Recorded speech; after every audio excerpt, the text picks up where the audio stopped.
Penting nggak penting, menang nggak menang, laga Indonesia versus Jepang menjadi ajang pembuktian kualitas skuad Garuda. Mumpung tim asuhan Moriyasu nggak pakai skuad utama juga, apa salahnya kita coba curi poin? Tapi kembali lagi, kita nggak boleh berekspektasi lebih, cukup dukung aja apapun yang terjadi. Seperti yang dilakukan oleh para kekasih punggawa Garuda, mereka selalu di sisi skuad Garuda. Dimanapun keberadaannya, ternyata masih ada yang ikut.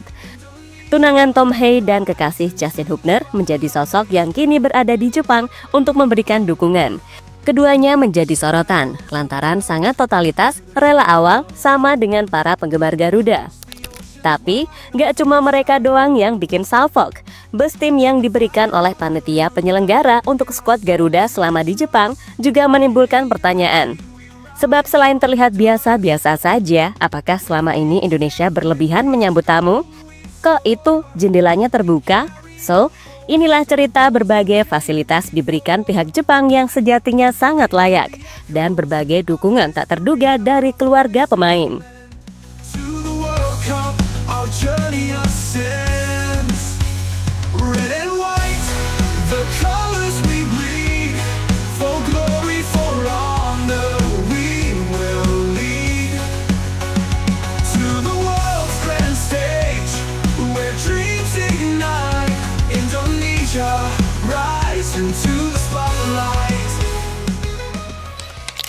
Gak bisa dipungkiri, dukungan menjadi salah satu aspek penting dalam dunia sepak bola. Mau tim manapun, pasti butuh yang namanya fans. Hal ini sudah menjadi kebutuhan primer yang sangat dicari setiap tim. Dan untungnya, soal ini Timnas Indonesia nggak pernah kekurangan. Ribuan fans selalu ada ketika away dimanapun itu, bahkan mungkin di seluruh dunia. Pasti akan ada WNI yang memberikan dukungan langsung ketika Timnas away. Efeknya tim jadi lebih termotivasi, sementara lawan jelas menjadi grogi. Masih ingatkan bagaimana Bahrain gemeteran atau Cina kemarin sampai sering melakukan kesalahan, dan hasilnya sangat positif.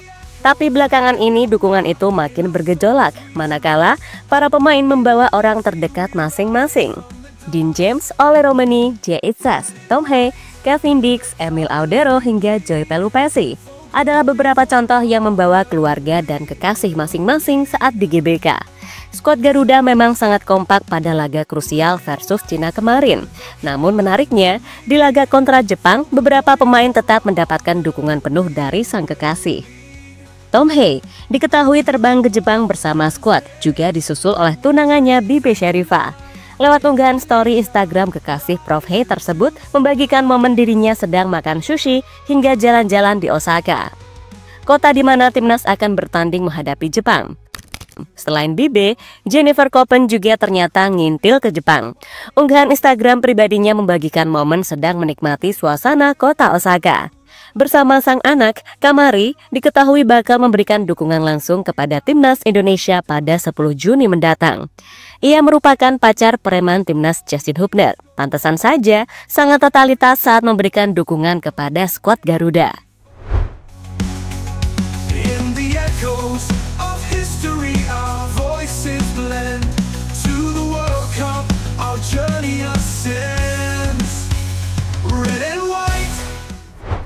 Ya, semua mengerti.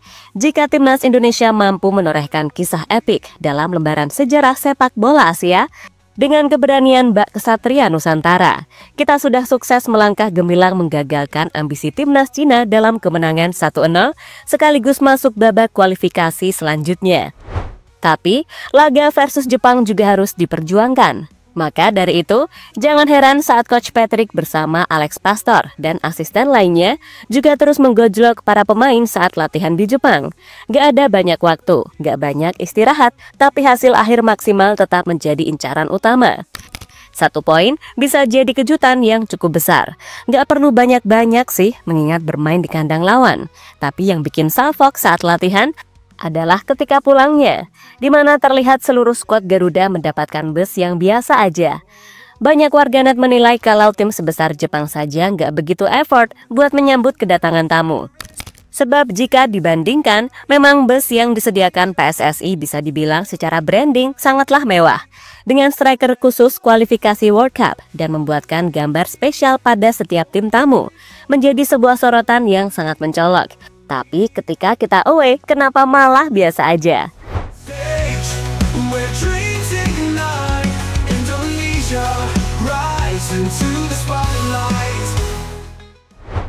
Ya, kalian bisa lihat sendiri. Secara tampilan memang biasa aja, bahkan terpantau jendela bus di sebelah tempat duduk Max Hilgers terbuka lebar. Wajar saja para penggemar tanah air mempertanyakan kualitas busnya. Apakah busnya layak dan mereka kok nggak balas budi? Itu jendela dibuka, berarti nggak pakai AC. Jadi soal kelayakan bus, nggak bisa kita nilai hanya dari penampilannya saja teman-teman. Oke, secara branding emang bus PSSI paling jos. Tapi lihatlah secara kelayakan bus. Masih layak pakai, masih mulus, bahkan tanpa polesan lebih. Tetap terlihat lebih modern dari kebanyakan bus lokal di Indonesia. Lebih dari itu, lampu di malam hari juga sangat oke. Sementara soal AC, bisa dilihat sebenarnya masing-masing pemain ada AC di atasnya. Hanya saja mungkin Mes lagi ingin menghirup udara segar. Jadi kalau mau protes dan dibandingkan ke bus saat di Cina, jelas jauh beda ya cuy, nggak perlulah minta berlebihan. Di Indonesia memang sangat menghormati tim tamu, tapi AFC sendiri memang nggak mewajibkan setiap tuan rumah buat membranding bus tim lawan.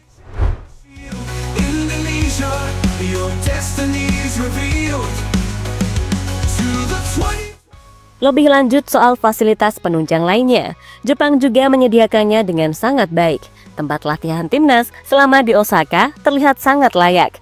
Bahkan rumputnya terlihat lebih bagus dari stadion di Liga Indonesia. Maksudnya rata, nggak kayak kandang sapi. Kemudian hotel penginapannya juga diketahui nggak jauh dari lokasi. Lebih dari itu, stadion yang dipilih JFA sebagai kandang tim Samurai Biru juga cukup spesial, di mana timnas akan bermain di Stadion Sepak Bola Kota Suita yang sekarang disebut Panasonic Stadium Suita, adalah simbol arsitektur modern yang berlokasi di Suita, Prefektur Osaka, Jepang.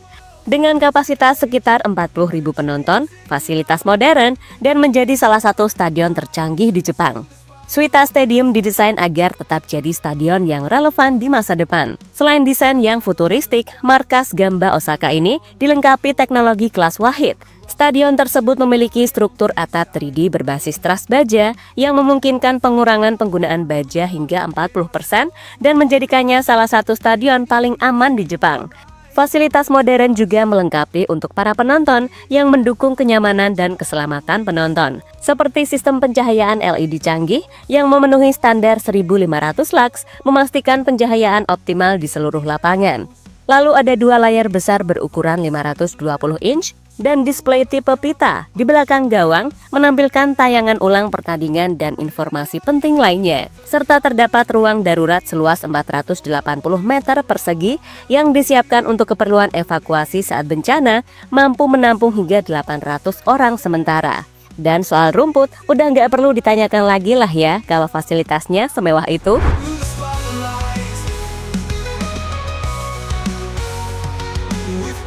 Iya, terlepas dari hasilnya nanti, hubungan sepak bola Indonesia dengan Jepang sejatinya memang sangatlah erat. Kedua federasi JFA dan PSSI sudah sejak lama bekerja sama dan sekarang ini juga masih saling mengembang dan membantu perkembangan sepak bola. Contoh saja di Liga Indonesia, sekarang ada kepengurusan dari Jepang hingga dibantu wasit Jepang. Kini kedua tim sendiri sedang sangat ambisius untuk saling mengalahkan. Namun, diketahui timnas Indonesia sendiri berpeluang untuk menurunkan kesebelasan yang berbeda demi keseimbangan tim. Jadi, Kluivert mengatakan sangat mungkin untuk melakukan rotasi dalam pertandingan mendatang. Akan tetapi, pelatih asal Belanda itu belum bisa memastikan rotasi seperti apa yang akan dilakukan.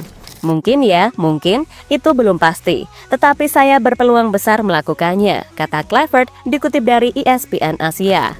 Iya, beberapa pemain juga masuk, seperti Martin Pas dan Marcelino. Tapi dengan ini juga memperpanas persaingan dengan setidaknya 7 pemain bakal kembali dicoret. Pada intinya, sekarang fokus timnas adalah memaksimalkan potensi, tapi juga melihat kondisi skuad demi menjaga para pemain.